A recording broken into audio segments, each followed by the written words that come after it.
Good morning, everyone. This is the Judiciary Non-Civil Committee. We have 3 bills on the agenda this morning. We'll go ahead and begin with House Bill 196, Representative Pack. Good morning, and the floor is yours. Thank you, Mr. Chairman. I'm pretty sure that the gallery's not here for this bill, but the purpose behind House Bill 196, I was approached by the Chief Magistrate Judge of Gwinnett County here. He's here today, Judge George Hutchinson, right there. In conjunction with, he has been discussing back and forth with the Council of Magistrate Judges of Georgia related to this provision. This bill, the intent is to clarify exactly what needed to be recorded in the context where a search warrant is obtained via video conference. You know, normal course, a search warrant is usually a law enforcement officer fills out a written affidavit and goes and presents it in front of a judge, detached and neutral judge, and after having read the contents of the search warrant affidavit, the judge either finds that there's probable cause to issue the warrant, and then he or she signs off on it. The video conference statute amends that in one respect. In what used to be just a required face-to-face conference and swearing in, because of the advent of technology and the number of search warrants and the lack of judges, the statute allowed the officer to present an affidavit and the judge to hear testimony through a video conference, as long as the oral and also the video portion of the feed was live.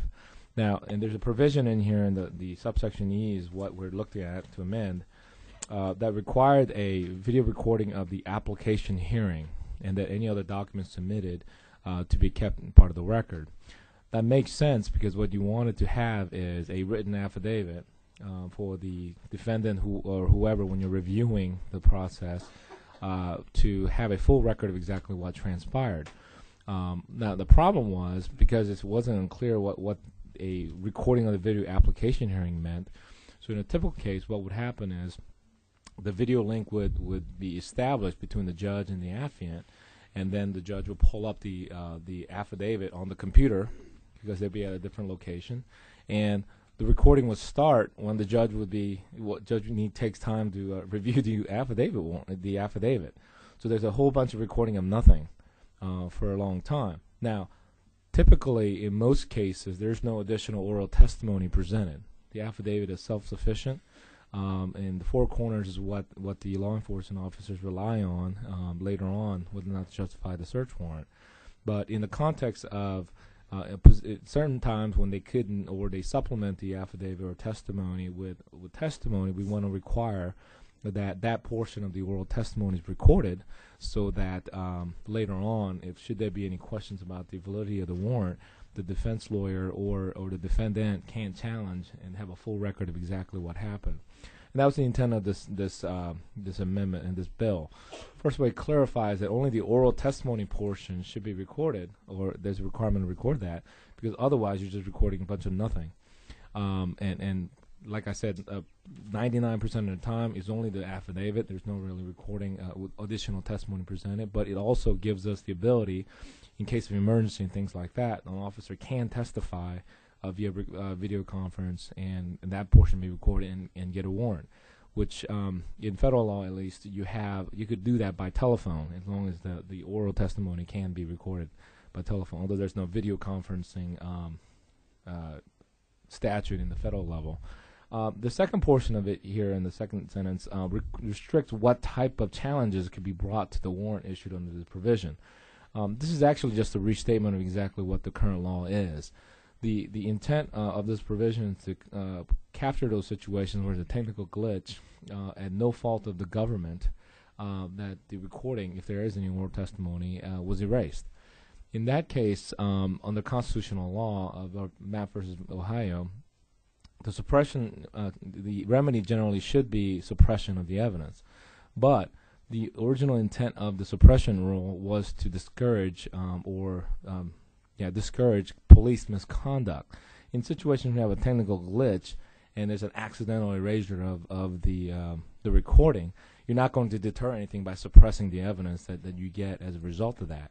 Now, once again, this provision, it restates what the rule is already under 17-5-31, which says that you can't suppress evidence gathered through a warrant based on something that doesn't, a mistake or things like that doesn't affect substantial rights of the defendant.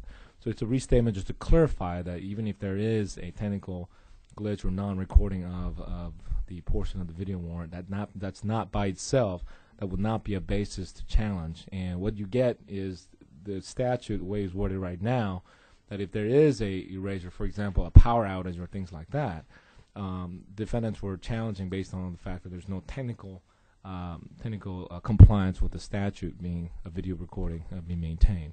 So that's the true intent of the amendment to the bill. Just to make sure I understand the basis of it, what the challenge would be. I mean, what I hear you're saying, what I think I understand, and please correct me and correct us if we're wrong, is that by virtue of the fact that you have, the four corners of the affidavit, obviously, which is what the judge is reading silently in a video situation, the fact that you have him or her reading this, it's silent on the video. That's correct. That forms the basis of an argument that the video is, and he or she looks at it, okay, and signs it. Maybe lays some context in there, maybe doesn't. The fact that the wording of the affidavit is not matching up, for lack of a better term, and correct me there as well, please, is not matching up with anything that may be said in the testimony. In other words, it's silence on the video. Right. The silence obviously doesn't match the wording in the affidavit. Mm-hmm. The basis of the challenge is the fact that because it's silence, it's not necessarily consistent with the wording of the affidavit, and therefore that's the basis for throwing it out. I believe Judge Hutchins can speak a little more to that, but okay. My understanding is... Just want to make sure members have it clear. Right. The statute says a video recording shall be, of the application hearing and any other document shall be maintained. Mm-hmm. If it's not maintained through no mistake or by accident, then that's a violation of the statute. So the defense lawyer, in an effort to discharge his or her constitutional duty, that there's actually a ground, a good faith basis to try to challenge that, mm-hmm. and they would bring that, and I would fully expect them to bring that. But the problem is, the fact of the matter is they'll probably eventually lose on the merits, because if only the erasure is caused by an accident, constitutional law says that's not a basis, it's not a violation of Fourth Amendment rights as defined by the U.S. Supreme Court, and so you're not going to win on the merits. But you have to go through that process. So what we're doing now, by clarifying exactly what those grounds are, okay, we are eliminating the litigation, needless litigation that the defense attorneys will probably have to bring for fear that they might be accused of being ineffective later on. Also, so it helps both clarify the standard for both the defense lawyers and the prosecutors on what can be litigated and what shouldn't be litigated. Okay, that does help. Questions for the author? Mr. Franklin. Thank you. On this last sentence, starting on line 34, really the clause starting on 35, the absence of the recording, that seems very broad, not just referencing a technical glitch, a power outage, an accidental erasure, but the absence of the recording. So can you think of any way to maybe narrow that language to actually have it say what you said that it's supposed to say? Well, I did think about that, Representative Franklin, and thank you for the question. But if you look at the wording of the overall statute, I didn't want to try to think of every single instance, which would be impossible with the advent of technology going forward, of situations where something would be accidental, something would be lost. Because if you think about it, if there's a computer recording, technically it will take great expense. You could extract some data out of whichever computer that is. And the question becomes, okay, well, how far are we going to go to recreate this? And the intent was that if there's an absence of recording, as long as there's a way to recreate exactly what happened during the hearing, that should not be a basis to suppress the evidence. And I could give you one example that I was thinking of. If, in fact, for example, the judge is at a remote location issuing a warrant, and they thought that the recording machine was going on, and it didn't, and in fact that there was some oral testimony taken, as a good practice from judges and also with witnesses, because obviously affiant would testify, they take notes and actually make a recording, not a recording, but a memorialization of exactly what testimony was given. So there's always ways to recreate that that issue. So I didn't want to get hung up on exactly the technical aspect of whether or not the recording has to exist to comply. But I thought the way we worded it, in the absence of recording, of the additional oral testimony, if that portion is just not gone, that should not be a basis to suppress the evidence. And one further, if since you say that the Constitution provides that suppression due to accidental recordings and technical glitches is that's a constitutional provision and that the evidence would not be suppressed, would you be agreeable to delete this last sentence starting on line 34? Would you accept that as a friendly amendment? Well, I'm not. I wouldn't accept that as a friendly amendment, partly because I think it's very important to clarify for that statute to eliminate the second problem, like I said, because of the technical non-compliance, so you're getting motion to dismiss, which is without merit. It's pretty clear, established under Supreme Court precedent, that it's not subject to it. I'm trying to save time and make it more efficient, but also provide cover for the defense lawyers that they don't have to bring this suppression motion. Thank you. Any other questions? Mr. Atwood. Mr. Chairman, if I can, I've signed many warrants in the normal course of duty. Other than the four corners of the document, if a police officer brought a warrant to a magistrate, there would be no recording at all. There's no documents. You just simply the four corners of the affidavit is what you have. So, and we don't use video conferencing in my district when I was a magistrate judge, but you're not going to have that anyway. And this is so I just hope to clarify that a little bit for you. Thank you. Ms. Neal. I was actually going to say the same thing Representative stated, because when we do apply for the warrants, it's not recorded anyway. So this bill is kind of like a tool to use for the video portion. And actually in my county, we're trying to move towards that as well. But the original face-to-face interaction with the judge is not recorded anyway, and it hasn't been. So it might address Mr. Franklin's issue. Mr. Sessler. Thank you, Mr. Chairman. Again, this is, in contrast to Representative Atwood, this is not an area I have great experience. I will ask, though, under the current framework, what kind of, you talk about claims that are, motions made to suppress, how does a defense attorney make a claim against this? How do you make a claim against something you've got no? How do you prove a negative? We've had some questions before about things that have happened in the committees in the General Assembly where we quote videotape committees where there's certain things weren't videotaped, and someone said, well, how do you prove that it ever happened? It seems inherently impossible to prove a negative. How are those claims brought today in a way that's meaningful, and how is this going to fix that, or how is it going to? Well, just because there's no recording, it doesn't mean that you have no evidence of it. First thing is you could call the affiant, which is the law enforcement agent, and ask them whether or not there was in fact additional testimony provided. And as I mentioned before, as a matter of good practice, judges take notes. So there's going to be some memorialization of what exactly happened. So in that case, if you have a good faith basis as a defense lawyer to challenge, for example, if you said that there's not insufficient facts to support a finding of probable cause will be one of them, or I don't think it happens very often, but the fact that and actually it happened recently, maybe the law enforcement agent lied. That might be another grounds to challenge it. But the fact of the matter is, you have witnesses and other avenues to prove your point. So I don't particularly agree that it's proving a negative so much as it's an evidentiary issue, not necessarily something that defense lawyers cannot meet. So just for clarification, you're trying to streamline the process, not fundamentally change it? That's correct. Okay, thank you. Mr. Coomer. Thank you, Mr. Chairman.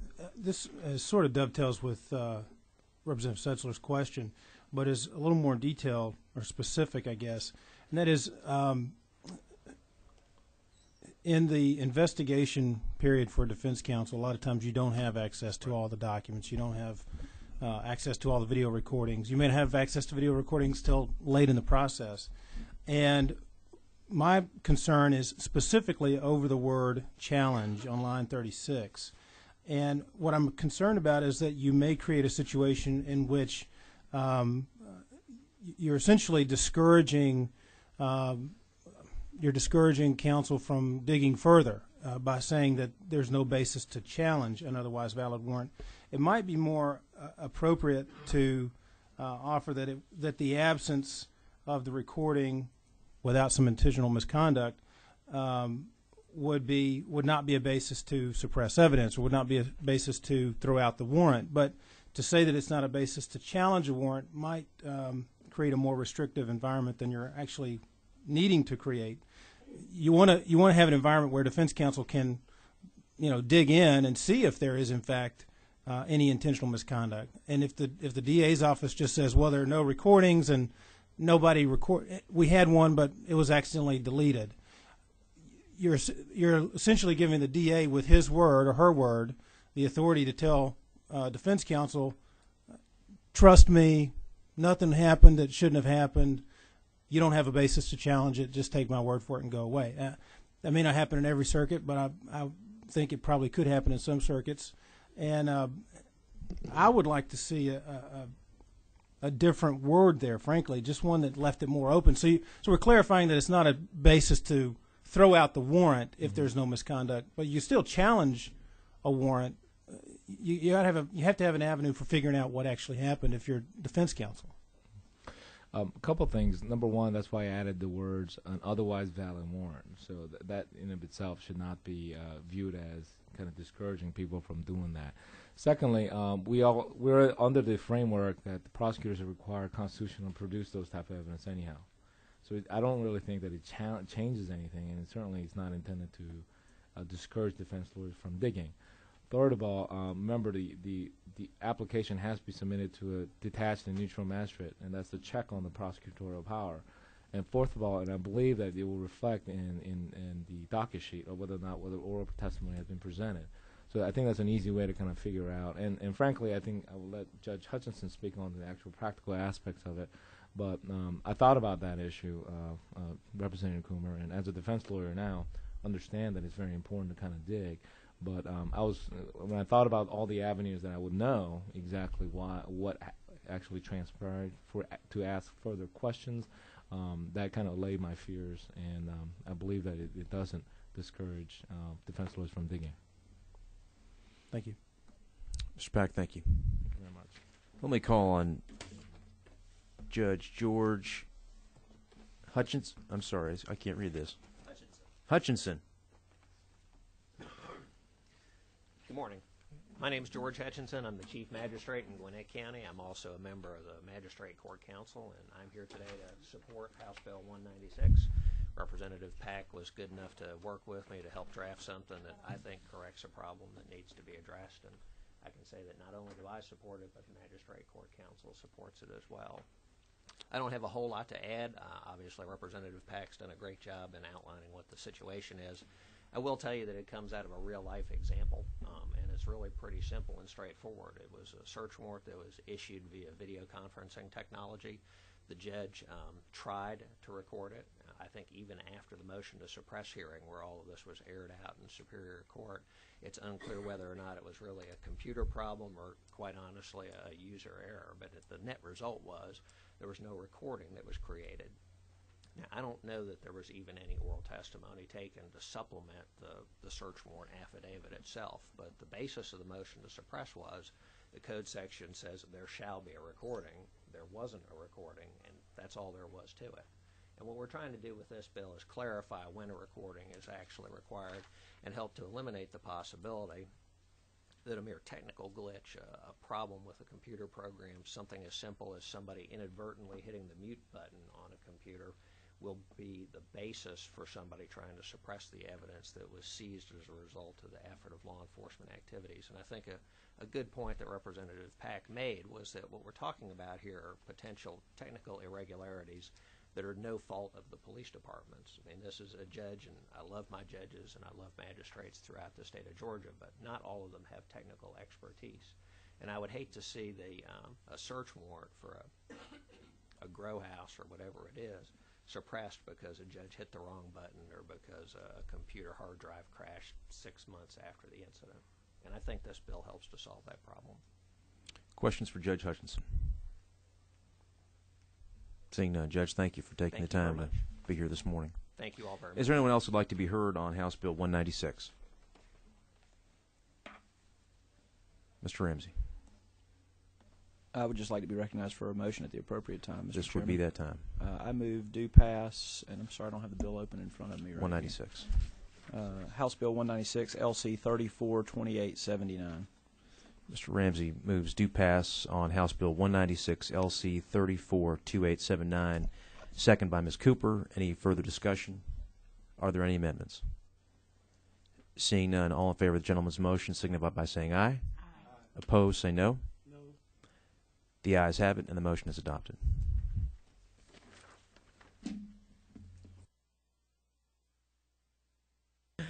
Members, we're waiting on a substitute for House Bill 238, which is the Public Defender Standards Council legislation that we discussed on Friday.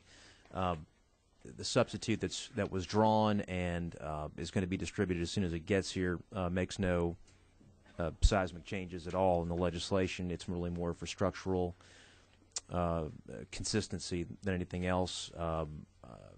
What I'll do is when it gets here, it'll be passed out so that members can take a look at it, have some time to take a look at it and see what changes were made. What we'll do in the interim is begin our consideration of House Bill 200. I'll tell you as a precursor on 238, and Council will address this at the appropriate time, that we found some additional sections where if we didn't make the same changes that we had made in the original sections of 238, then you would have had some sections addressing the subject matter that were inconsistent. We went ahead and made those changes as consistently as we could. Address the local supervisory panel issue that we talked about, how many meetings a year. We ended up going with Mr. Franklin's suggestion of at least annually. If any member wanted to go ahead and propose an amendment to mandate a more frequent meeting schedule, that certainly is open up for amendment. I can tell you I've spoken with folks in the interim, and they have told me in no uncertain terms that getting folks to meet annually is tough enough, but I'll leave that to the wisdom of the committee. As far as local supervisory panel goes, and remember these are the three appointees, one of the chief judge, one of the governor, and one of the local governing authority, the county commission. There was a question by the vice chair, if you recall, about how many people should they put up? How about a situation where the director of the agency doesn't want to go with any of them? What we didn't want to do is have a stalemate, a situation where the director goes ahead, sees these three nominees, does not, and says, well, I can't have, none of these people are going to work. As opposed to getting into that stagnation and inertia, which of course is from a macro standpoint what we're trying to get away with, and we're trying to get away from that current model right now. We went ahead and altered the legislation to suggest that the local panel nominate up to 5 people, and so therefore one would hope and pray that the director could go ahead and see one of those 5 people as being a good fit for the job. So that is really the essence of the only changes that are in there. What I'd like to do again is, since that's being passed out now, that's the dynamic of having a committee meeting on a Friday and then again on a Monday. The timing on that for council's sake is not always advantageous. So what we'll do is let's begin consideration on 200, and then at a good break we'll go ahead and suspend consideration of that, take another quick look at 238. I'll ask council at that time to go ahead and just point out the additional sections that were added for consistency's sake. We did preserve the ability, the role of the council as it relates to policies and standards, taking Chairman Berg's very good advice of the council must remain relevant. I believe that sincerely, and I think it's a collaborative operation that needs to be in the future. So take a look at that. Representative Lindsay, the majority whip and the author of House Bill 200, could not be here today. He is visiting his son at West Point, who is a plebe during his first year, which is a great experience for him. I know he's hopefully the weather's cooperating with him up in upstate New York in late February. I doubt that, but I'm sure he's having a good time, and it's well deserved. With that, our subcommittee chair, Majority Caucus Vice Chair, Representative Ramsey, along with Mary Beth Westmoreland, the Attorney General's office, and the Solicitor General of the Henry County Judicial Circuit, Chuck Spahas, are here to fill in as best they can. We appreciate their pinch hitting. The floor is yours. If you could give us a snapshot of the bill, any relevant changes that have come out of subcommittee, and then after that process, we'll either suspend then and go to 238, maybe take some testimony and come back. We'll just see how the natural break comes. Before you do that, let me recognize in the audience our Judge of the Week is Judge Boyette from the Dalton County, Superior Court Judge Boyette from Dalton. Judge, where are you? Safely behind the column, I see. That's a pattern that the judges have have operated on for the last year or two. I don't know. Yeah, I hear you. I hear you. I hear you. Thank you so much, sir, for being here. I don't recall that you've been here before. If you haven't, I have forgotten that. I apologize. But to the extent that judges are here for a reason, it's to go ahead not just to observe and to be here and to for the relationship, but also there are things that come up in practice that you see that we don't necessarily see in the words on paper. And sometimes there's a divergence between what the words on paper and what happens in the real world, as I call it. And to the extent that you recognize that and see it, we invite you to let us know. Because you're a resource, you're a valuable resource, and we'd be foolish to not use you as a resource. So thank you again for being. Thank you for being here, Chairman Ramsey. Am I on? Thank you, Mr. Chairman. I am very, very happy to present this bill today. Representative Lindsay joked when he asked me to pinch hit. I didn't think you had enough on your plate this year, so I wanted to add something else to it. But this is truly, I believe, one of the most critical issues we're going to address as a committee since I've been here in the General Assembly. All of us that have followed the news over the last 3 or 4 years, particularly in Atlanta, have read with horror stories of how Atlanta has become one of the hubs in the United States of America for human trafficking for sexual servitude. I was over at my parents' house last night for dinner with my family, and my mom had a magazine, Fayette Women's Magazine, and there was an article in it about a woman that has a mission house for girls that have been through this and they're trying to kind of get them back on their feet. And it had some just amazing statistics in it that I just had no idea how large the scope of this problem is. It's a $13 billion a year industry in the United States, human trafficking for sexual servitude.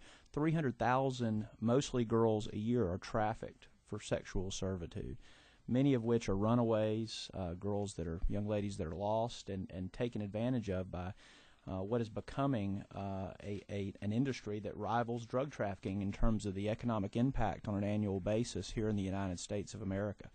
And the fact that Atlanta, our hometown, has become a hub for it as policymakers, if we don't address this issue, I think we've abdicated a moral responsibility we have to our citizens. I can tell you, as the dad of a little girl, speaking on behalf of dads of little girls everywhere, the fact that in Georgia you can be prosecuted more harshly and punished more harshly for trafficking narcotics than you can for trafficking a young girl into sexual servitude, I think that is an absolute crying shame, and it's something that we have to do. But we have to address this year. It can't wait another year.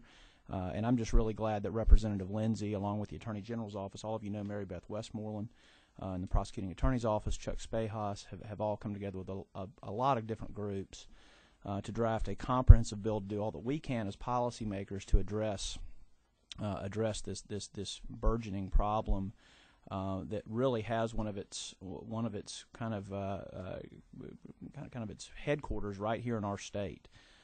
So with that, I'm going to very briefly go through the bill. This is Representative Lindsay's bill. Mary Beth and Chuck will be answering all the hard questions, I'm sure.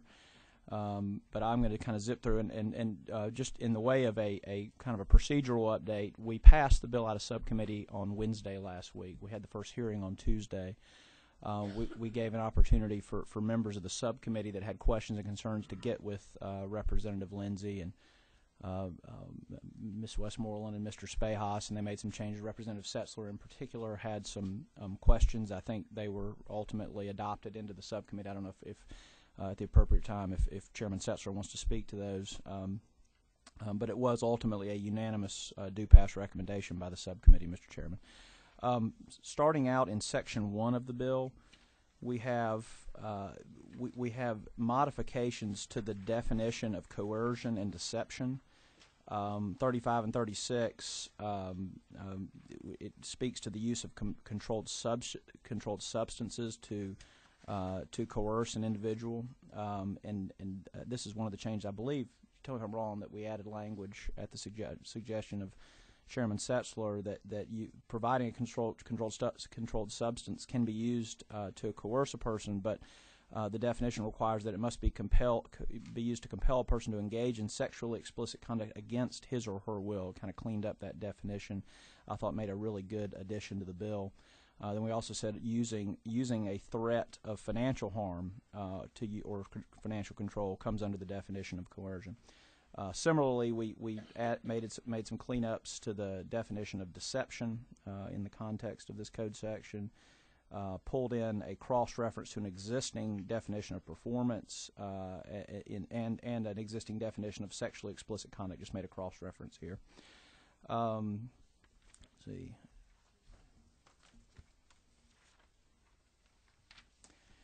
Jumping ahead to lines 76 through 82, this is one I will speak very generally to because the language is still in flux right now. Ms. Michaels and Representative Lindsay, I think, have had some discussions. Mary Beth and Chuck both have told me this morning that this is still language that's being cleaned up, and there's some policy issues that they're going through, and I think it'll probably be addressed between now and Wednesday.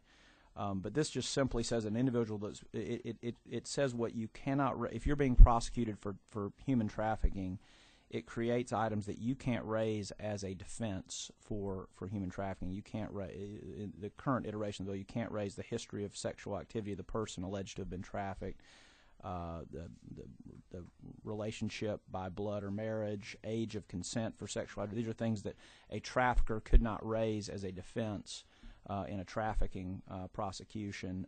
Again, this is something that is still being worked out among the various interested parties. Starting on 83, really through the rest of the section, we deal with the penalties. We provide. This is largely the effort to, at a minimum, get in line the punishment for human trafficking in line with narcotics trafficking.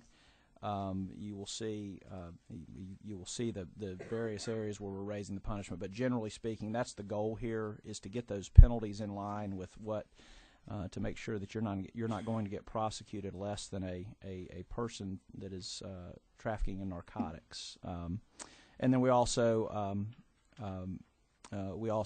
provide for forfeiture. Those property that is used or intended to be used in the course of human trafficking is subject to forfeiture, and it provides that the Attorney General or prosecuting attorneys can institute those actions. Let's see, jumping ahead to Section 3. Section 3 creates an affirmative defense for sexual crimes defined as prostitution, sodomy, solicitation of sodomy, masturbation. That's what sex crimes are. And we had a good bit of discussion on this in subcommittee, and there was a concern raised that this is we had a bill last year that ultimately was not passed by the General Assembly that truly would have decriminalized the prostitution for girls between the age of under the age of 18, 16, and 17-year-olds. All this does is allow any person of any age to raise as an affirmative defense to a sex crime prosecution that they were acting under coercion or deception while they were being trafficked for sexual servitude. So it's still an affirmative defense that you can raise. It's still a matter of fact that a prosecutor can seek to defeat. but you can avoid prosecution if you can make a showing that you were acting under the coercion, acting based on coercion or deception while being trafficked for sexual servitude. And again, we had a good bit of discussion about that the other day, but it ultimately was adopted as it reads right here by the subcommittee. Sections 4 through 6 all provide that victims of trafficking are eligible to apply for compensation under the Crime Victims Compensation Act and for compensation for the serious mental and emotional trauma resulting from being trafficked for labor or sexual servitude, as we've already defined it in here. Section 7 requires that victims of trafficking be given notice of their eligibility for federal compensation, the federal victim compensation program. Section 8 requires Georgia Peace Officer Standards and Training Council and Georgia Public Safety Training Center to add training related to human trafficking. And Sections 9 and 10 provides the GBI with authority to investigate trafficking cases and to have certain subpoena powers related thereto. So with that, that's a very quick blow through the bill, and we're happy to answer any questions, Mr. Chairman. Could you refresh our recollection, Mr. Chairman, on what I understand there may be an outstanding issue right now. Could you just refresh our recollection on exactly what that may be, or would that be better brought forward by another interested party? No, the outstanding issue is the one I spoke to, line 76 through line 82. It provides if you are being prosecuted for trafficking an individual for sexual servitude, this provides that as a defense to that prosecution, you can't raise these four items as a defense to that prosecution. Those 1, 2, 3, 4, those 7 lines are still the subject of some language suggestions that are going back and forth among the interested parties. I'm not sure if Mary Beth or Chuck want to kind of speak to that to give an update on the posture of those discussions. But the author of the bill, I know, is still looking at some suggestions that have been made by the criminal defense bar and others. Okay, let's hold on that. Just given the fact the author's not here, and when he gets back, we'll regroup on that particular issue. Questions for the author or for Mr. Spejas and or Ms. Westmoreland, Mr. Setzler. Thank you, Mr. Chairman. Appreciate to all parties the work that went into this in subcommittee. To the subcommittee too. There's a lot of work that was put into this, and some members of the full committee that weren't present.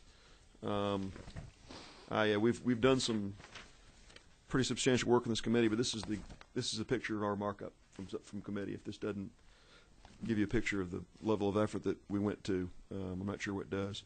I will ask, though, either to Representative Ramsey or I know I spoke to Solicitor General about the issue of coercion and deception being an element of the defense of tracking a person for sexual servitude. And with the author,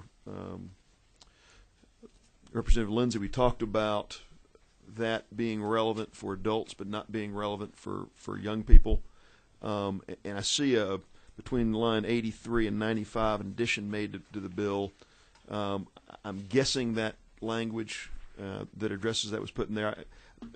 Representative Lindsay gave me a sense of confidence that was going to be addressed. Now, if either the author or one of the witnesses could speak to how that was addressed, it'd be very helpful. Yes, sir. Be glad to.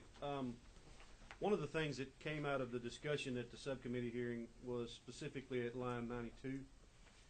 When creating the stepped-up punishment for human trafficking involving a person under 18, it was agreed that the policy would be, if you're going to ask for that kind of penalty, then just the status offense of them being under 18 might not be enough. So the elements of coercion or deception, as previously discussed in the bill, are now required to get that stepped-up punishment, which is the new punishment that's being asserted. So that has been added for the requirements for that punishment. And then the other place that it was discussed is in the affirmative defense, specifically around 151 and 152. This The original version of this affirmative defense made reference to being under 18 or if coercion or deception was present.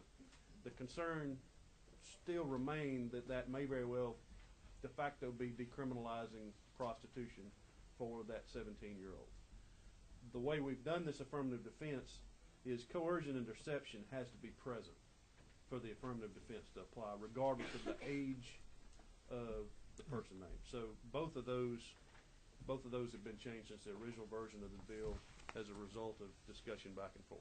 So the definition of trafficking, just to be clear, quote, trafficking for sexual servitude, that can still be triggered for someone 16 or 17 without coercion, just as a status offense, as you say. But the enhanced penalties that are contemplated in the bill do require the coercion piece. Okay, that's correct. Keeping in mind that the first part of what you said is existing law right now. Right. We're not changing that. And Mr. Chairman, that was something we dealt with at some time in subcommittee. I think that was a balance I sensed the subcommittee was wanting to move towards, and I didn't see the language in this bill how exactly that worked. It's a good example of potential unintended consequences kicking in, so we do well to take the time to cut that off. Mr. Franklin, thank you. Chairman Sussler. Thank you. As you were presenting the bill in Section 1, you mentioned you cleaned up the definition of deception. Could you be specific as exactly how the definition of deception was cleaned up? I don't think the deception definition actually was changed.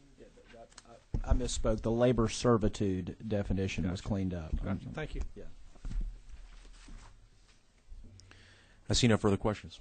Thank you very much for your time. Again, Chairman Ramsey, we appreciate your pinch hitting for our friend the Majority Whip, and we'll see him again on Wednesday. And what I'd like to do is let's suspend consideration very briefly on House Bill 200. Let's go to the substitute on House Bill 238.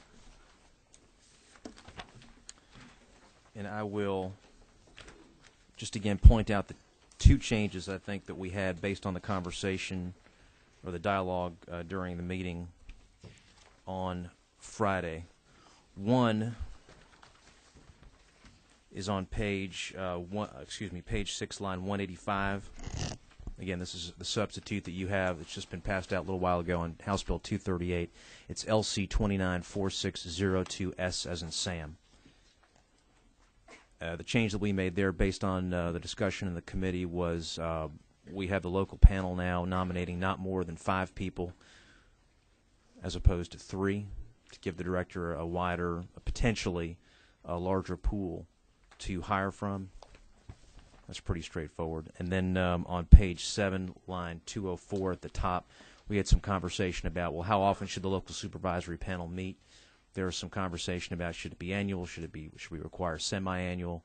Again, I talked to some folks who have some experience in the matter, and they said getting folks to at that level to go ahead and meet annually was a challenge in and of itself.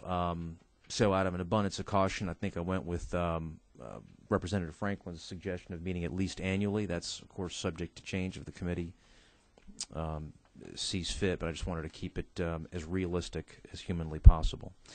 Towards the end of the bill, there are a couple of sections that were added in that are not changes in terms of policy beyond which the bill already contemplated, but there were additional sections that Council discovered upon review of the code that needed to be changed in order to be consistent with what the changes we were already doing. Let me ask Legislative Counsel if she wants to expand on that or subtract on it.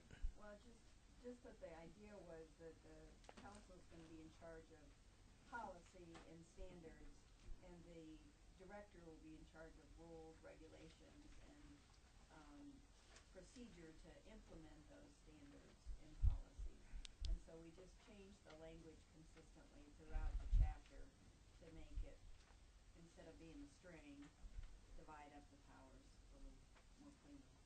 Thank you. And that, again, is consistent with and in deference to what we heard in testimony from the chairman of the council, Mike Burke, who also is the chairman of the Dawson County Board of Commissioners and ought to be a professor of management as far as I'm concerned in our university system at some point. But any questions about those changes? Hopefully they're pretty straightforward. Ms. Abdul Salam. Thank you, Mr. Chairman.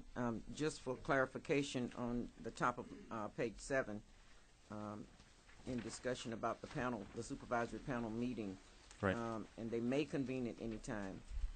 Is there anything that will prohibit them from meeting more frequently than what there's no penalty for them doing so? Oh, no, absolutely not. I mean, as far as I'm concerned, the more communication and the more interaction and collaboration, the better off the system is. But we changed the language in line 204 that they shall convene at least annually. If they want to meet more often, I hope they do.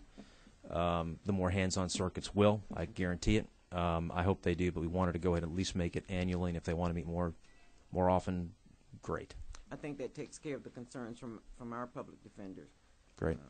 Was the need and the desire to meet more frequently than less. Thank you. Mr. Ramsey. I would still, and I think it's a minor point when we're talking about the approval or dismissal of the chairperson. As we heard the other day, it's really a ministerial job that schedules and runs the meeting. But the fact that we're bifurcating for cause and not for cause, and we don't really define for cause, a majority of the council can approve or remove the chairperson for cause, but it takes 2/3 to remove the chairperson without cause. I think because it's not necessarily, it's not a hugely important job anyway. In my experience, it's better to give less things to fight about when setting up a management structure when we don't define for cause. I would suggest we have one standard to remove and appoint with or without cause. It's one less thing that members of the council will have to have a dispute over going forward. I appreciate the gentleman's point. I think in any situation where you have an appointment and a decision is made, you're going with that person, you've expressed confidence. If you're going to go ahead and go back on that, my sense of it is there better be a good reason, there better be a pretty good margin on it. That's just my opinion. Let me ask the opinion of someone who's probably the most relevant on that issue, and that's Chairman Berg. If he wouldn't mind expressing his thoughts about it, you're under no duty, sir, to do so, but obviously it'd be helpful. Yes, please.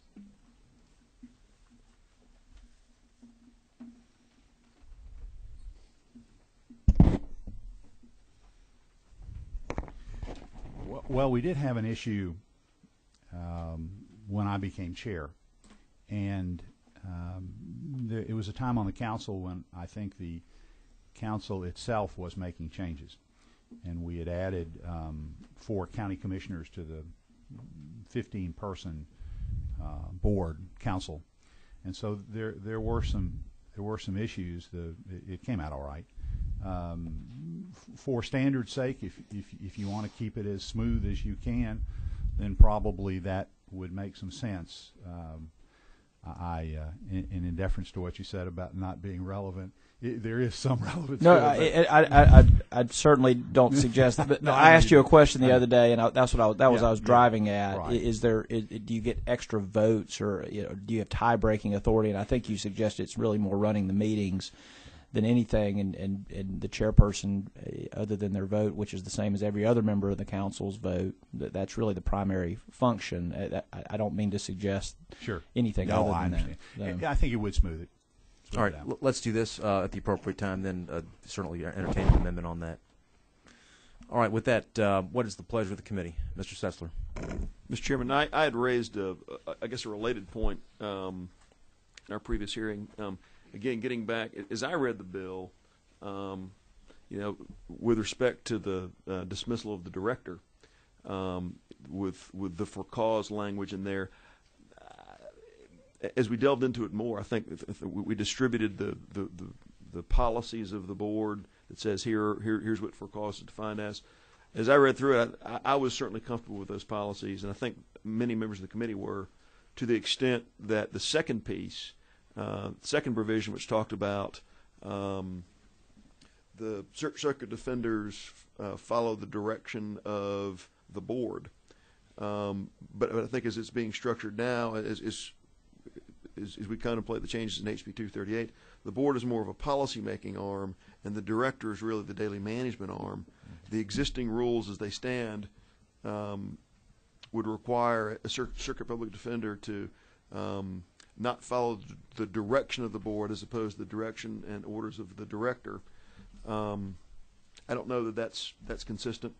And I would certainly be more comfortable if we were to hard code into the statute what for cause means. I don't know that the committee wants to do that. I think we actually, on Friday, we took a look at in fact, the General Assembly has adopted those internal policies as law, if I understand correctly, and Council can go ahead and clarify. And during the 2006 legislative session, Senate Resolution 793, it's in Georgia laws, page 1015, the standards on removal for cause are actually codified in the Georgia law. Okay, so that has the effect of putting it in statute. Is there a conflict as we pass this bill? And this is we're parsing a very small point here, where it talks about the directives of the board versus the directives of the director. Is that to be understood in this? I guess I asked that to council. It says the standards for removal for cause of a circuit public defender. Correct. This is not dealing with the director. I'm sorry, I might have confused the point. With respect to the removal of a circuit public defender, I think the second, I don't have it in front of me, the second bullet in there is not following the directives of the board as it was passed.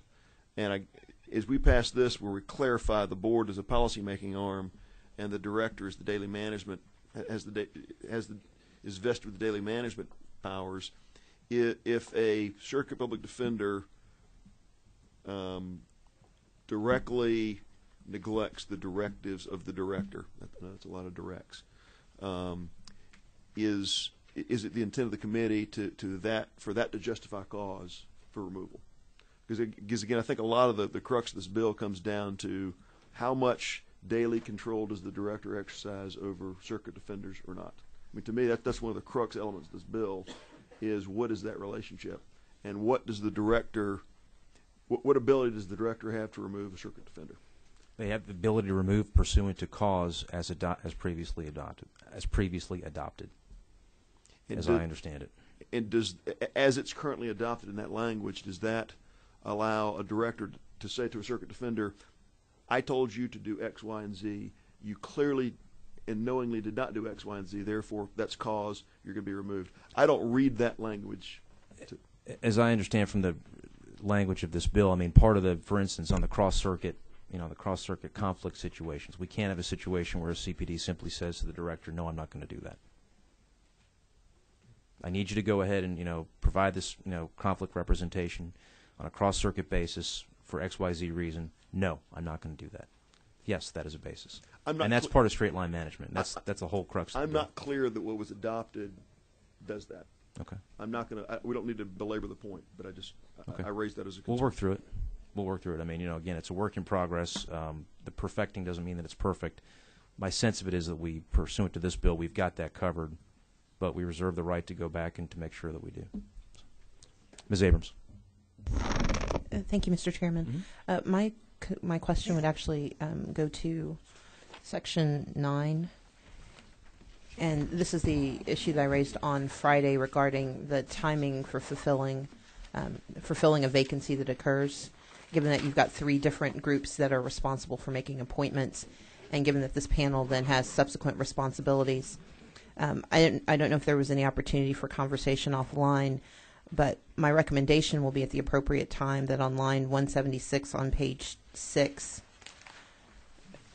that we add the language, any vacancy for an appointed member shall be filled by the appointing authority within 90 days of the vacancy occurring. And the rationale would be that currently, if you've got 3 jurisdictions that have to meet and have to agree to, or multiple jurisdictions that have to agree, you want to give them sufficient time to initiate their caucus and then follow their own local procedures for the nomination and appointment of a member. And typically that can take anywhere between 1 to 2 cycles for any local jurisdiction, either a city or a county, to go through their process for appointment. But my concern would be that absent a timetable, these appointments can linger out there for years, and we would then have a 2-person panel that's also responsible for fulfilling a 5-member nomination process. And later on in the bill, we do require that, for example, on line, let's see where it is, Just to be clear, you're talking. Yeah. Just to be clear, you're talking about compelling a specific time frame for the local supervisory panel to provide its list of up to 5 names. No, I'm to actually create the panel, because right now the language here. The appointing authority of the gov. Exactly. Because right now under this section you're creating the 3 members of the panel, and the panel has a member that's appointed by multiple jurisdictions that have to meet. Right. We did talk about that actually.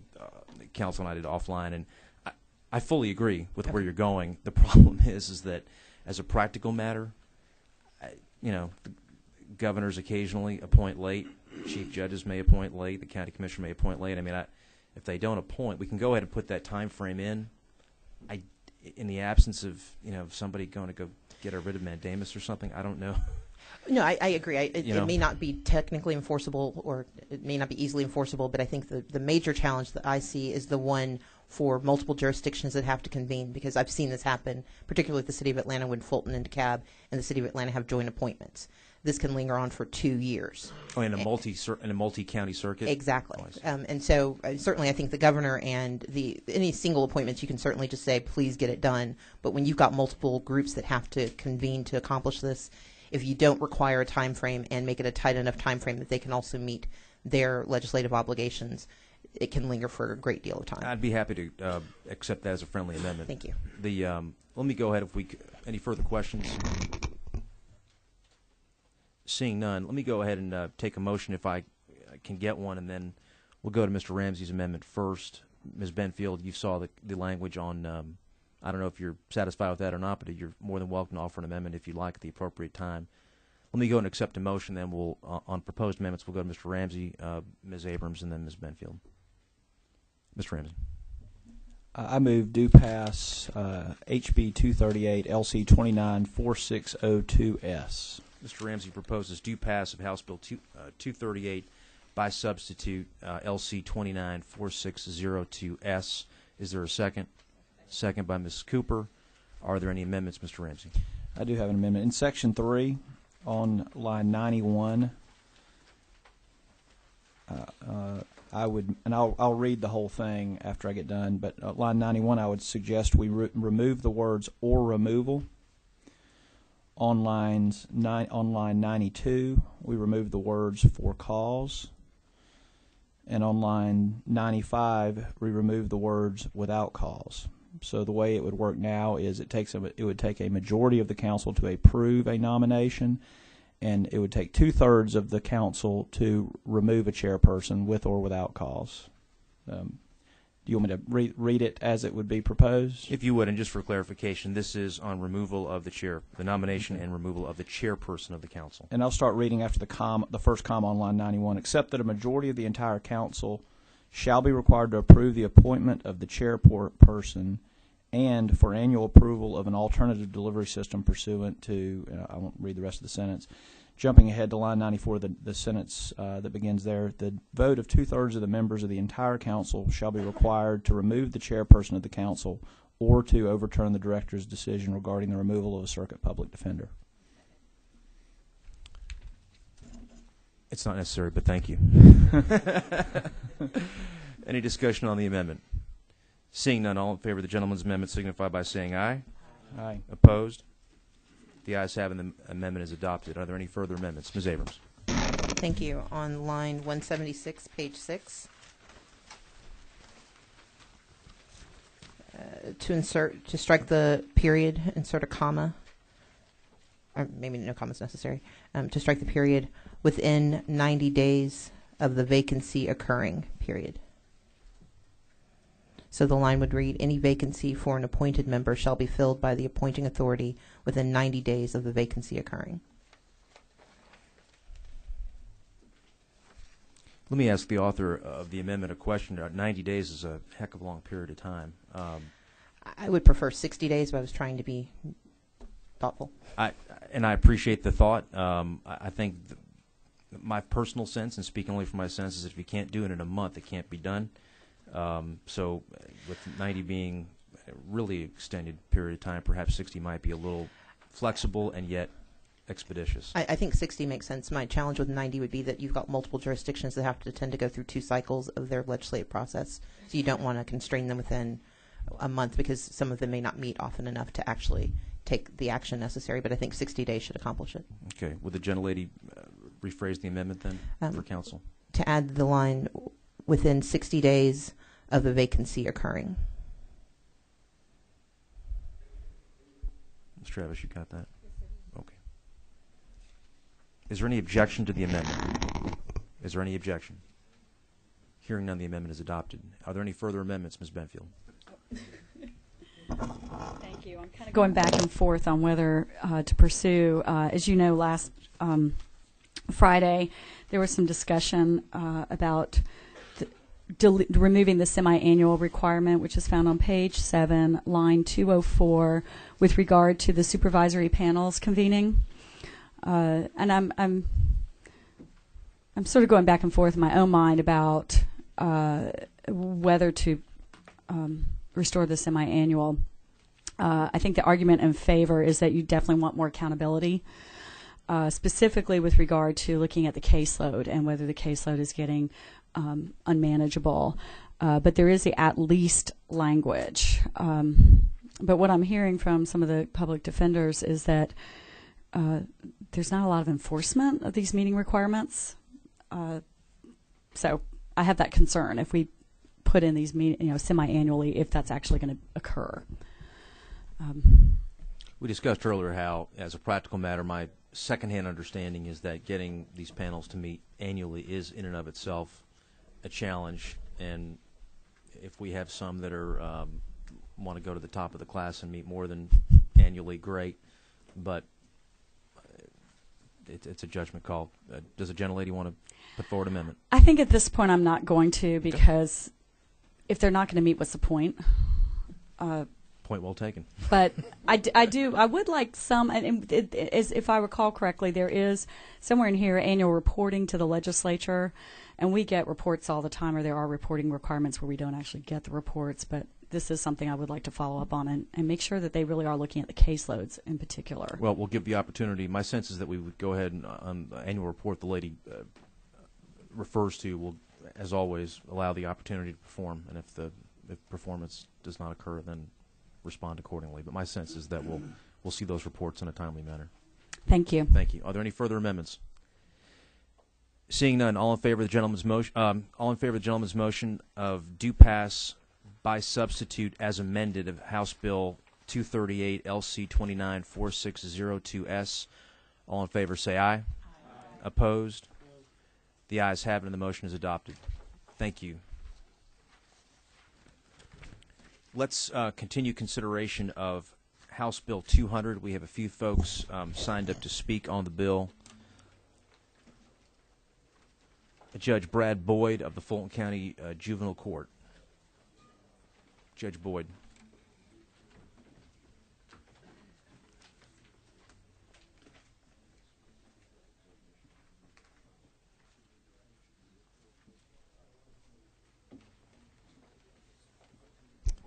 Thank you, and frankly, I'm not here to challenge anything. I'm very pleased with this bill, as I mentioned in the subcommittee, and it's already been recognized here.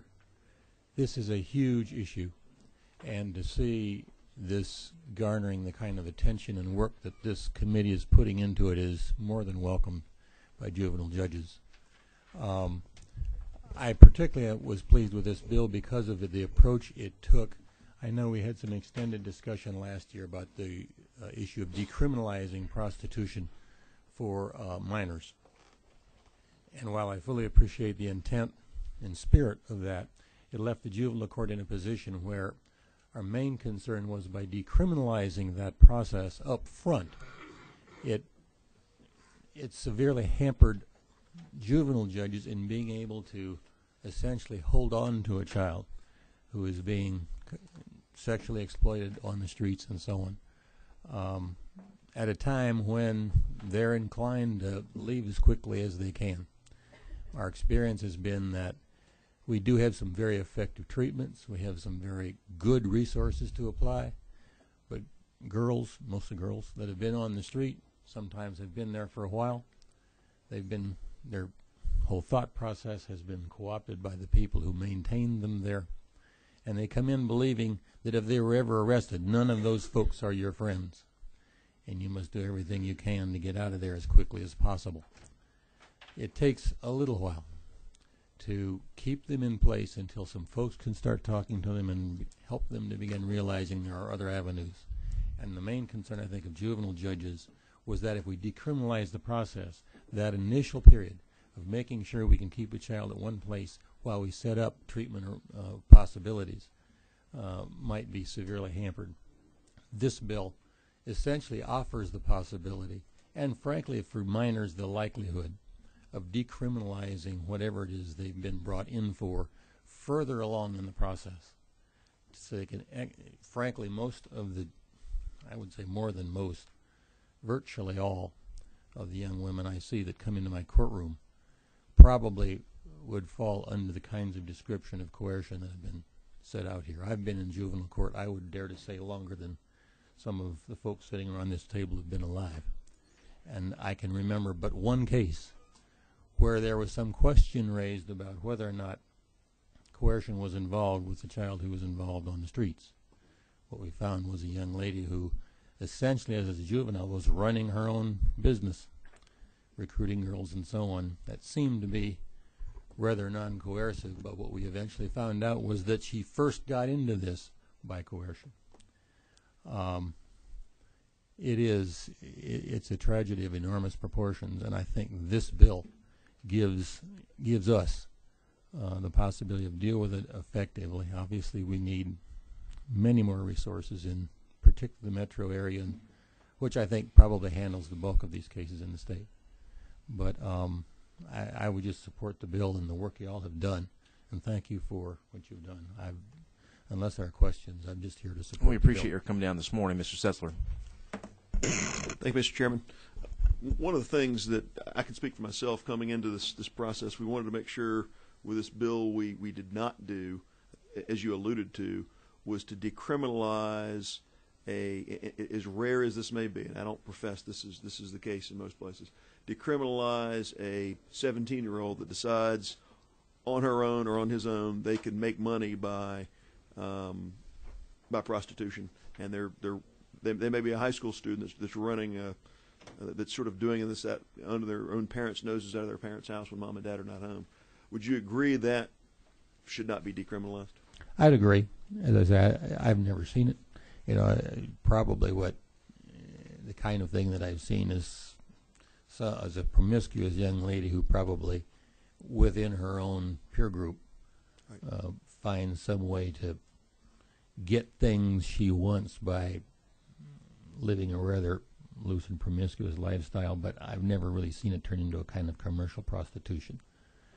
In the rare event, and I don't know how rare it is, we don't have those numbers, but I can simply say that that's not what I see.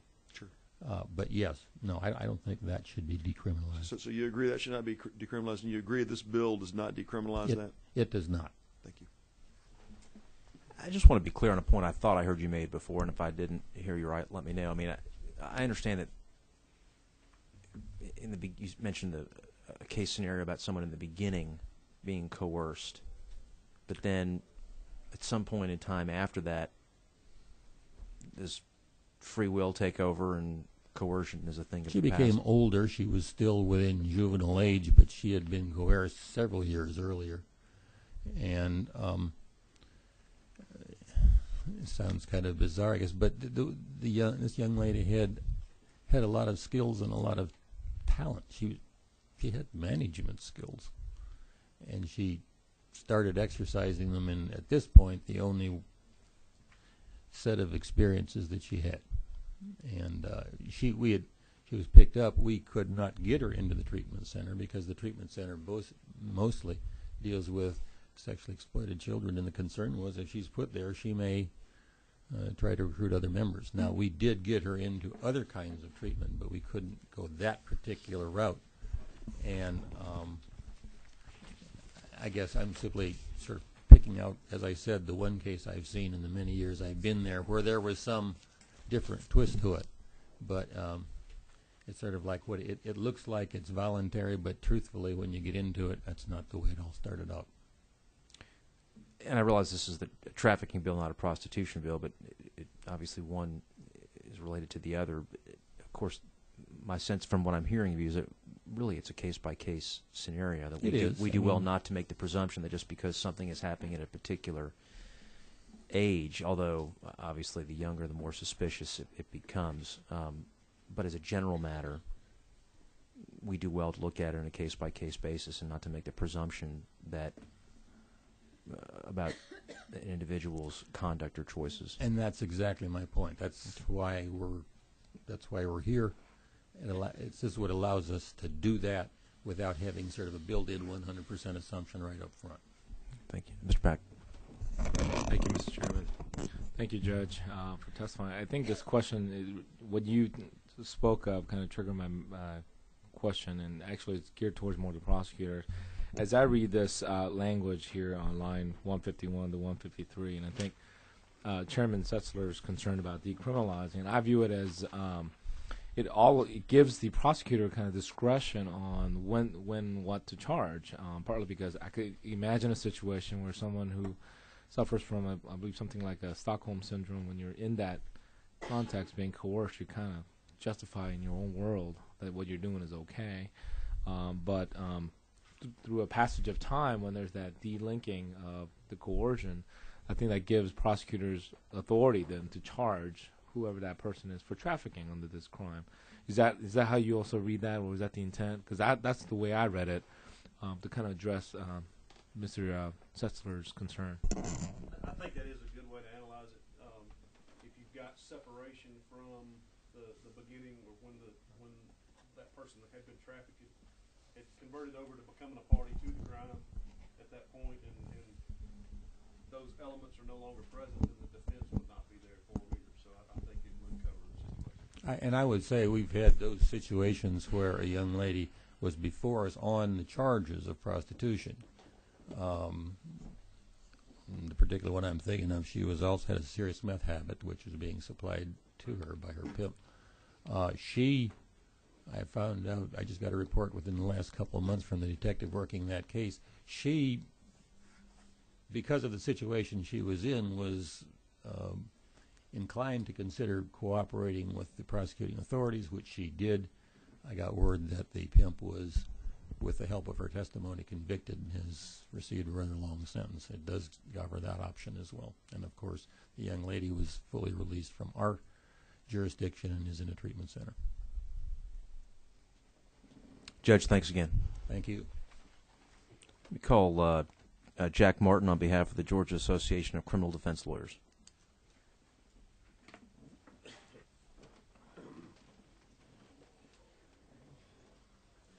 Thank you, Mr. Chairman. Members of the committee, I'm Jack Martin on behalf of the Georgia Association of Criminal Defense Lawyers.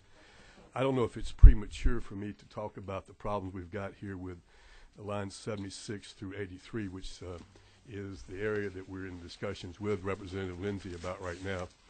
But it may be helpful to the committee to understand what the potential problem is. On behalf of the Criminal Defense Bar, I believe one of our responsibilities to this committee and this legislature is to help the members understand potential constitutional pitfalls of particular legislation. This legislation says, in its line 76, the following facts or conditions shall not constitute a defense in a prosecution for violations of Section B or C of this code section. The first one it says is a history of commercial activity of a person alleged to have been trafficked. Now, I understand what you're trying to get to there, but think about this scenario. What you're saying is someone who is being accused of being a trafficker cannot go into the fact that the person who's accusing him had previously been a prostitute. That would go to the question of whether she's really coerced or not. The United States Supreme Court has held on a number of occasions that the legislature cannot prevent a defense from being presented. The classic case is the South Carolina versus Holmes case, where South Carolina had a law that you could not present evidence that somebody else committed the crime. There's another case, Rock versus Arkansas, which says that you cannot go into the fact that the eyewitness had been hypnotized. The Supreme Court said, no, you're preventing the person from presenting a defense to the crime. Just think of it logically. if the person had been previously a prostitute, that doesn't mean necessarily she's not coerced, but it would be relevant as to whether or not she is now being coerced. And that's evidence that the defendant has a constitutional right to present. I give you as an analogy the rape shield statute and some of the problems we've run into in the Georgia appellate courts with the rape shield statute. Rape shield statute, as you all know, says in a rape case you can't go into the prior sexual history of the victim. The notion was so the defense lawyers couldn't beat up on the victim by saying that she had a prior sexual history. That's well and good. That's good law. But there are some unique circumstances in which that has to give way to the defendant's right to present a defense. The classic example is when the victim says, I got a venereal disease from the perpetrator. The perpetrator would then have the opportunity, and Georgia Supreme Court has held this, and Georgia Court of Appeals has held this, to go into the fact that she may have gotten that sexually transmitted disease from some other source, or that the victim, that the accused, does not have that sexually transmitted disease. But you should be able to go into the prior sexual history of the victim when it's relevant to a specific issue in the case. The problem with this is that it may be relevant in a particular case. For example, the situation that the magistrate judge has talked about. Was this person really in this commercial business before, and now she's claiming she was coerced into doing it, right? One of the, I heard Representative Lindsey, he was actually on, I think it was public radio, talking about the bill. He was making a good point about this section 151, which is the one that says, line 151, that says it's a defense to prostitution that you were coerced to do it. And the concern that he expressed, and he expressed it well, was if you make it a total, if you make a total immunity for prostitution, then the person would say, listen, you can't prosecute me, and they have no incentive, as Representative Pack said, to cooperate with the prosecution. This says the person has to say, in order to get off, that they were coerced. The concern from the defense point of view is that anybody who's arrested by prostitution, knowing that this is a way out, will say, oh, I was coerced, therefore I cannot be prosecuted. Now that's something obviously the defense lawyer can go into as far as her bias in making that claim. But when you put in that dynamic to the bill of someone having an incentive to claim that she was coerced, and then you say you can't go into the fact that she had a prior history of prostitution, that puts the defense almost in an impossible situation, and I believe an unconstitutional situation, because the defense is being deprived of the opportunity to present a logical defense. All we're saying here, I mean, trafficking is a terrible crime. We want to make sure we're prosecuting the people who are actually doing it, and we're not setting up a dynamic that either makes the statute unconstitutional or creates the possibility of people being convicted who should not be convicted. We've suggested in this language, when we've communicated this to Representative Lindsey, language to say something like, and I'm not, the wisdom of a lot of good lawyers in this committee may be helpful in this regard. Language on 76 would say something like, the following facts or conditions may be relevant, but shall not alone constitute a defense in a prosecution for violations of this statute. So it could be relevant in the particular circumstances of a case, but in and of itself, the fact that the person had been a prostitute before would not constitute sufficient. You couldn't just get in court and say, listen, she's been a prostitute before, I didn't coerce her. Couldn't do that. But if it's relevant to the issue of coercion, you should have a right to do that. And the same would apply to the relationship of blood of marriage or the age. Those are our concerns, and as Ms. Westmoreland says, we're still working with Representative Lindsey about this. He's been open to this concern. But I wanted to maybe take this opportunity to talk to the committee briefly to tell us why this is a legitimate concern as we work through this problem. Let me ask you, Mr. Martin, if you would, to reduce your thoughts to writing and submit to the committee, if you would, in addition to your communications with Representative We'll be happy Lindsey. to do I mean, that. we're not asking for those communications, but from what you've just said, if you wouldn't mind putting that on paper so we can have something to look at. Sure. That'd be great. Ms. Benfield. Thank you. Part of my question, I pressed my button before you finished, was what your recommendation was. So you've already addressed that. But I am interested in whether you considered a judicial review before the evidence could be presented. So that way the judge would look at whether or not in each specific case it would be appropriate to present, history of sexual activity and all the other factors listed. Well, I'm assuming that the judge would make the decision whether something is relevant or not. The standard for relevancy is pretty low, because the constitutional right to present a defense, if it's arguable and makes sense, it's probably relevant. Any provision of this statute is obviously going to be reviewed by a judge in the context of a particular case. My assumption, Ms. Benefield, was that it would be reviewed by the judge in that context, just as any evidentiary or defense would be reviewed by a judge. For example, self-defense in Georgia, you have to make some reasonable showing of self-defense before the burden shifts to the defense, and the judge makes that decision. The burden shifts to the prosecution, excuse me. Mr. Pack. Thank you, Mr. Chairman. Mr. Brown, a quick question, and I think your suggested language made it more permissive than mandatory, and I think generally that's a smart way to go about it in the constitutional context. My question to you is, if it's worded something like the following facts or conditions should not constitute a defense unless the defendant makes a certain amount of showing that it's relevant, would that address exactly what you're concerned about? It could be. That's a good suggestion. I don't know exactly what level of showing we're going to be talking about. I mean, that's something I'd be happy to discuss more with you or whoever else. That's a way of thinking about it. Well, the reason I look at it is I think the reason these defenses were listed here because I believe the legislature views that there's a compelling interest to remove these type of things as a defense. But I can understand that constitutionally that they might be relevant. And it's a question of who should have the burden to prove that it was relevant. And obviously, you probably think that the prosecution should do that, but isn't it constitutionally permissible to put that burden of showing of relevance on the defendant? I think the defendant, quite frankly, Representative Pack, always has the burden of proving any evidence they want to present is relevant. But as you know, the standard for relevance is that does it have any likelihood of proving the fact one way or the other?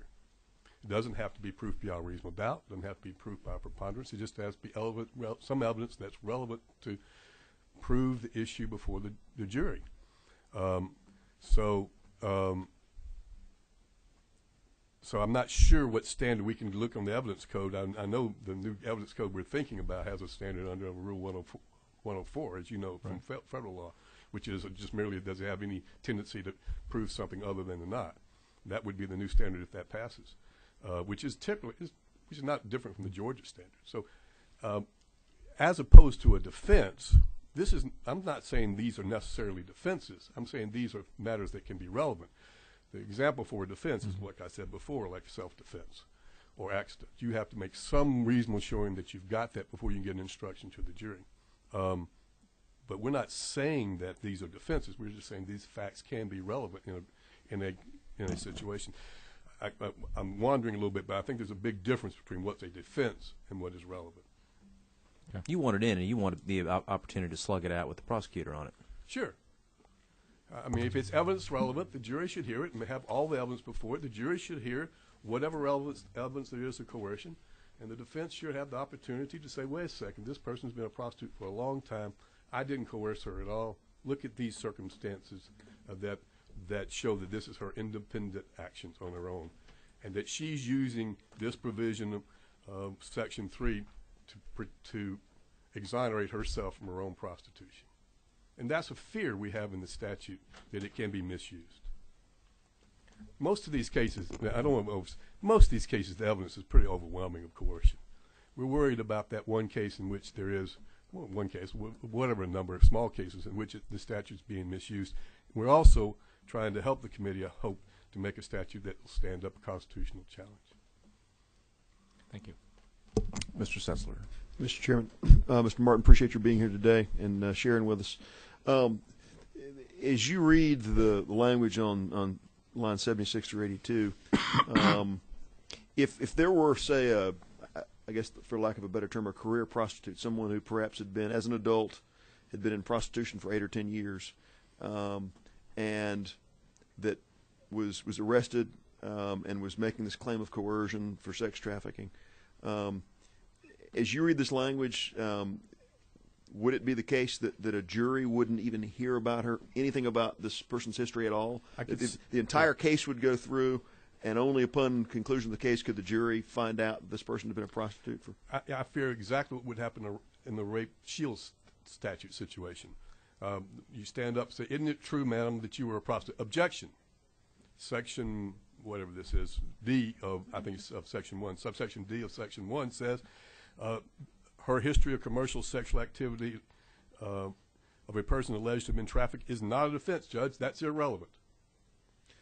And the judge would say, well, look at the statute. Looks like that's what the General Assembly intended. And then, of course, we'd start making our constitutional arguments. But that would be the scenario. And I would see a good prosecutor would say, nope, that's not irrelevant. That's not a defense. Therefore, you can't go into that. So the effect of this would be... It's like voluntary intoxication. I get up there and say, well, I was drinking at the time. No defense. Statute's clear. Voluntary intoxication is not a defense. You can't even go into it.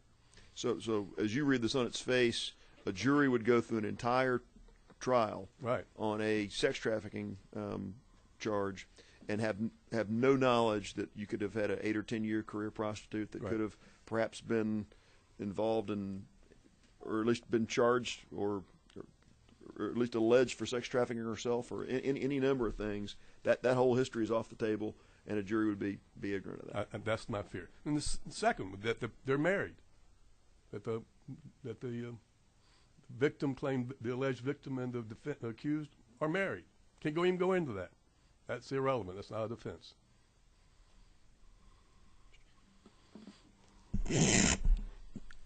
Ms. Abdul Salam. Thank you. I know most of the discussion is centered around sex trafficking, but I'm also concerned about the forced labor. What kind of defenses would we or should we make sure that are allowed in the event of someone forcing you into servitude other than sexual? Well, the Section D is the only section that I see in the statute that sets out any prohibitions on defenses. So I think that you would have any defense that would be reasonably available to that. Essentially what you're trying to say is there was no coercion, there was no forced servitude. But you would be prohibited from going into any of those items that are listed in subsection D, potentially. Mr. Martin, thank you. Thank you. Very helpful. And I'll ask you again to please provide your thoughts on lines 76 to 82 to the committee. Let's see. Ms. Shelley Centerfit.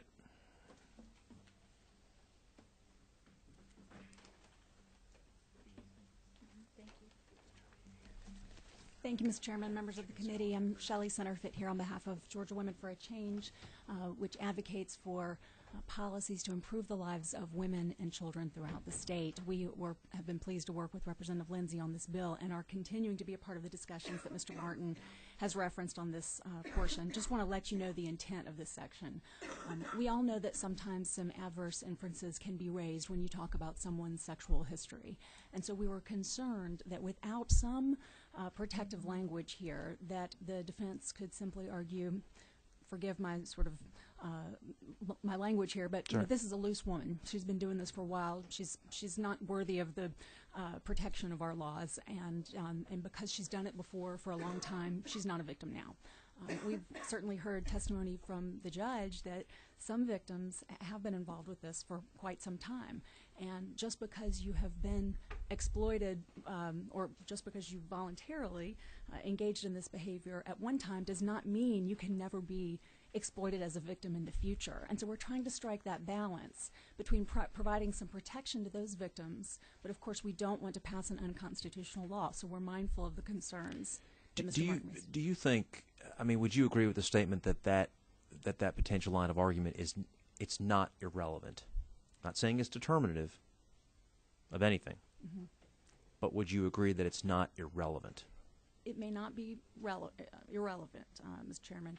We just want to be sure about the purpose for which the evidence is offered, and not just to cast a negative light on this victim by talking about some of the choices she may have made in the past. Sure. I actually appreciated Representative Benfield's question about whether or not the judge would be looking at that, and I'm wondering, I don't know the answer to this, I'm wondering about the possibility of an in-camera review. That's exactly what I was thinking. So that, you know, the defense would have their chance to make their arguments, and if the judge felt that it met that standard, well, then we proceed.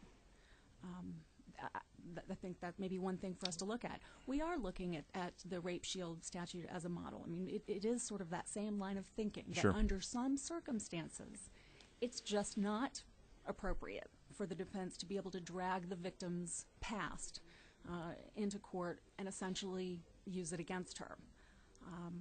So we're hopeful. I'm inching more and more toward this is becoming a case-by-case analysis, and that we do well to not draw too many bright lines on this just because of the unique nature of every single one of these cases.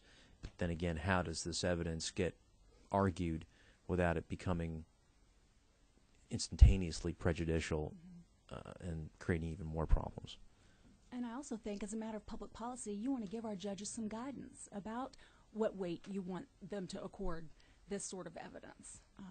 I appreciate not carving out a bright line in every single case, but you also don't want to just trust that judges will know.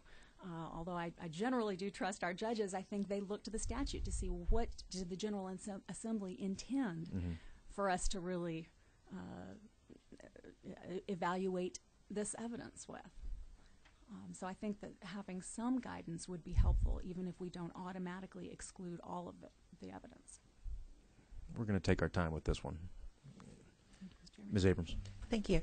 And Ms. Centerfit, you may not be able, I probably should have directed this to Mr. Martin, but following the same line, are there heightened standards for prejudicial versus probative value language that you are aware of? Because my concern would be that even in an in-camera conversation, without the guidance of probative versus prejudicial, there may be the likelihood that a victim is treated adversely. And so my concern is there language that you're aware of that sets a heightened standard for prejudicial versus probative that really can create, I think, a very narrow constraint on the admissibility of this kind of testimony? I would defer to the prosecutors on this, or Mr. Martin, since I don't practice criminal law. So Neither do I, which is why I'm asking. Okay. Thanks. But Mr. Chairman, certainly if that conversation can also be had as we think about the in-camera conversation, whether or not that guidance on prejudice versus probative could be included. Oh, I think it's at the very heart of it. Thank you. It's at the absolute heart of it, as far as I'm concerned. And the question is, how do we, strike that balance while giving the judge the tools that he or she needs to make the proper decision about going forward, what gets in and what doesn't, without causing a level of prejudice that will just throw the whole case out the window, really, from an effective standpoint. Mr. Sessler. Mr. Chairman, this may be a question for another witness. The definition, but I'll address to Ms. Centerfit, excuse me. The definition of commercial sexual activity, is that clear to you what that is and what that is not? Would running a house of prostitution be commercial sexual activity if it wasn't the person themselves engaged in prostitution? Would a woman engaging in pimping be commercial sexual activity? I don't know that is defined here. Does the vagueness of that give you any concern? We could do well to offer some more guidance on what that means. I don't think it's defined anywhere. I guess it would be up to the court without further definition here to determine what constitutes commercial sexual activity. Ms. Senator, thank you. Thank you very much, Mr. Chairman.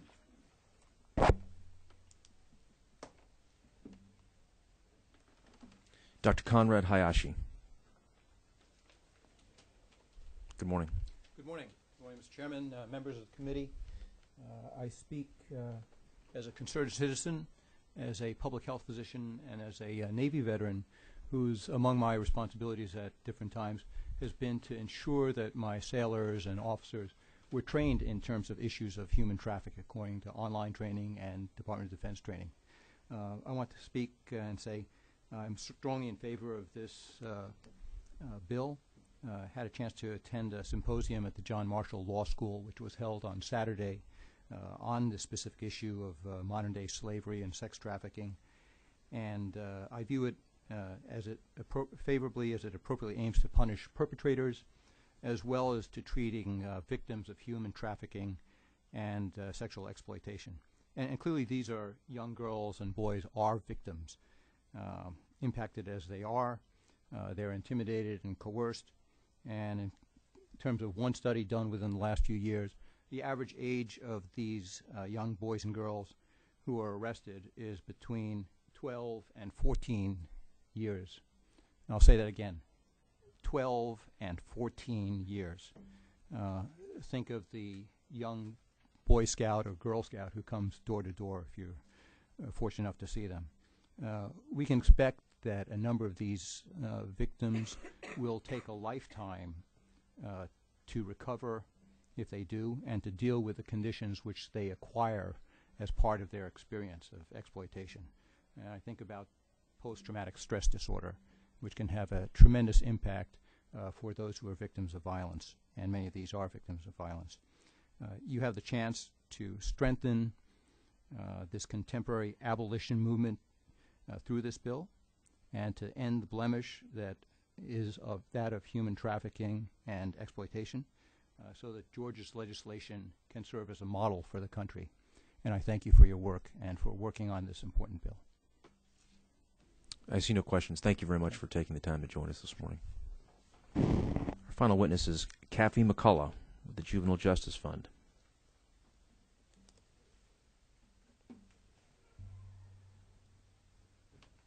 Good morning.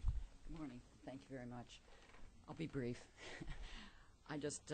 I wanted to speak again in favor of this bill. The Juvenile Justice Fund has been working on this issue since 2001, and Future Not a Past, as a project of the Juvenile Justice Fund, has been working on it since 2007.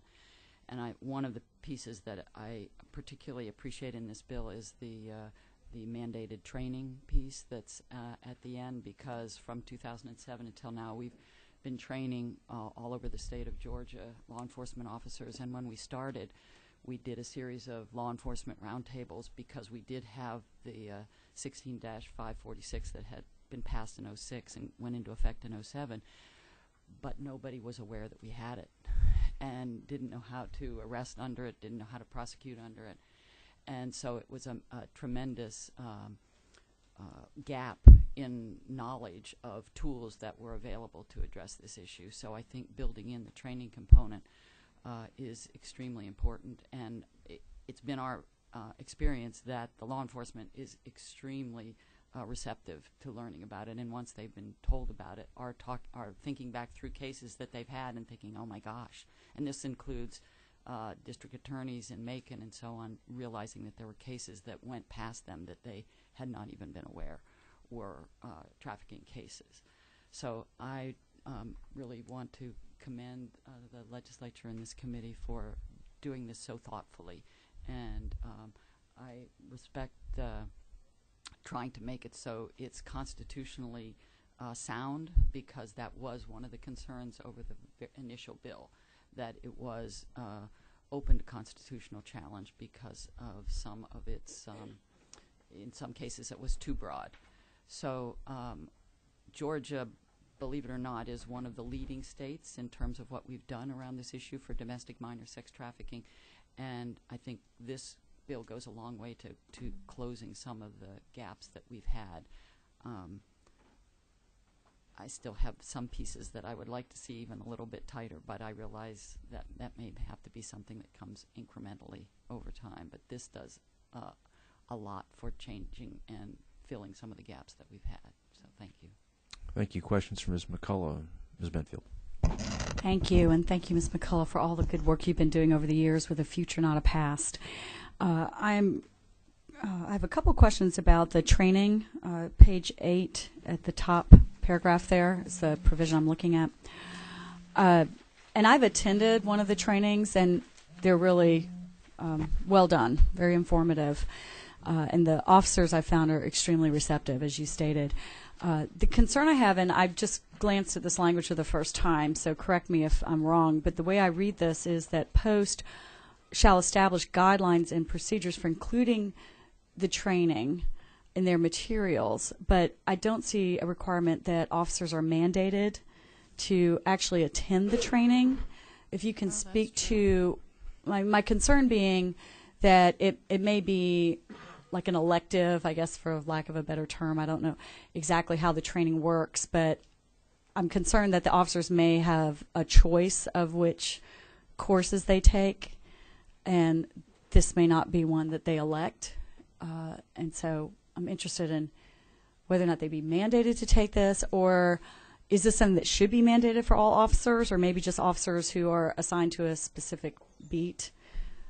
Representative Neal may be able to speak to this too, since she's a former officer, but I'm interested in that aspect of it, whether or not it would be mandated. That's a good question. I didn't read that with a fine-tooth comb. It isn't mandated that they take it, but it's been my experience that the law enforcement officers, if there are post credits associated with it, they have the mandate to take a certain number of courses that get them a certain number of credits in the course of a year, and that this becomes one that many of them are electing. I would want to be speaking with Keith Howard at the Georgia Public Dipstick to ask them. Law enforcement has been such an incredible partner for us with this that I would want to make sure before I say something that it should be this way. I want to make sure that I'm not saying something that's going to put our partnership with them. I would want to see. I'm sure we could work out something that would be sort of amenable to all of us. We have given this as a piece of the Sexual Assault Week, so there are ways that they are getting it. We're working on an online training course through the Georgia Public Safety Training Council, so that it is one that can be online also. And it's our goal to put ourselves out of the business of training, that law enforcement itself would have this as something that would be a systems change that would have occurred, as opposed to something that an NGO has to continually do.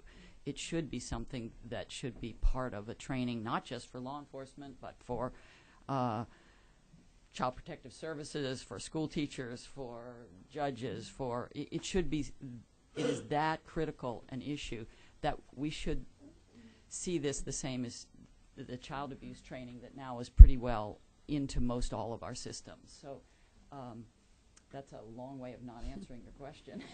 No, it was help. If I could follow up, it was helpful, and I'm glad we're not voting on this today, because I would like some clarification on whether or not officers would be actually taking the course. If I can ask one last question, Mr. Chair, what I found is so critical is actually being able to put these young women and young boys somewhere in a safe facility, and that's a battle you and I fought over the years. I know there was a facility in Douglasville. There was a battle over getting sufficient funding. So I'm interested in an update on what facilities are available where the officers can pick up these women and actually have a place to take them, because that's a concern I've heard from police officers, is that they can identify these women and they know that they're victims, but there's really no there's a limited number of beds where these women can be taken. You've hit on a really important place, because although we have beds for girls, they are not beds that the law enforcement can take them directly to. We are still working on trying to get some kind of a crisis emergency shelter. They are treatment beds. It would be our goal to make it so that they would never have to be at Metro for any length of time, and be able to take to a safe center. But as Judge Boyd spoke to, at that very, very first time, they are very likely to run, because they are still more hooked via the Stockholm Syndrome to their pimp than they are to anybody that's trying to get them help. So it's a very, very difficult, complex issue. So the short answer is there still remains no place that a law enforcement picking somebody up off the street can take them directly to a treatment facility. As a state, we don't have that. That's still a gap in what we've got. And it's a funding issue, and it's we are trying to work. The Georgia Care Connection, which is out of the Governor's Office for Children and Families, is a referral, and then moving them into different kinds of, whether it's residential treatment or wraparound community services. But that has been identified as a piece that we are all trying to write grants for to get some money to do it, and so it's still a gap. It's still a gap. That's a huge concern of mine. We can pass all the laws we want, but if we don't have a place to put these women, it's not going to really get at the problem. That's Mr. Sessler. Sorry. Ms. Abdul Salam. Thank you, Mr. Chairman. Ms. McCullough, thank you for your work in all the years. One of the issues that I have been faced with in the battered women's syndrome, or in the cases of battered women, and I'm wondering if it's the case with sexually trafficked young people. We actually had a young lady cry out for help, went and called the hotline, and was told to go to a safe location to be picked up. Once the officers got to her and realized she was under 18, they refused to pick her up, because in the Flint River Circuit, if you're not over 18, they can't take you to a battered women's shelter.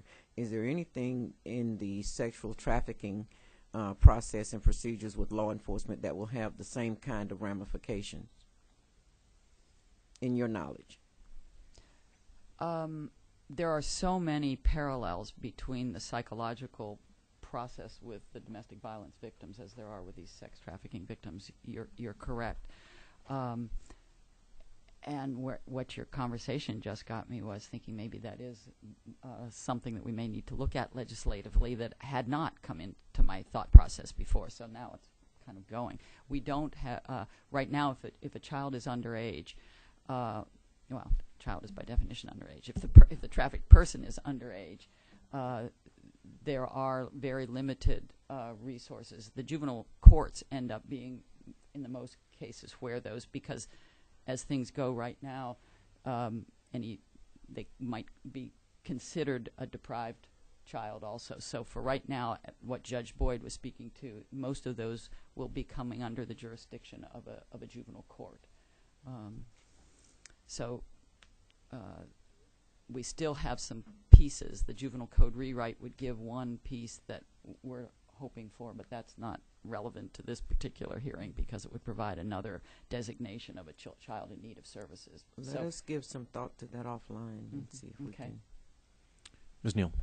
In reference to Ms. Benfield's question, when it comes to selecting hours, it's just like college. If you just have a minimum number you need, usually they'll pick, and like the usual required is probably use of force or use of deadly force. Those types of classes are mandatory that we take.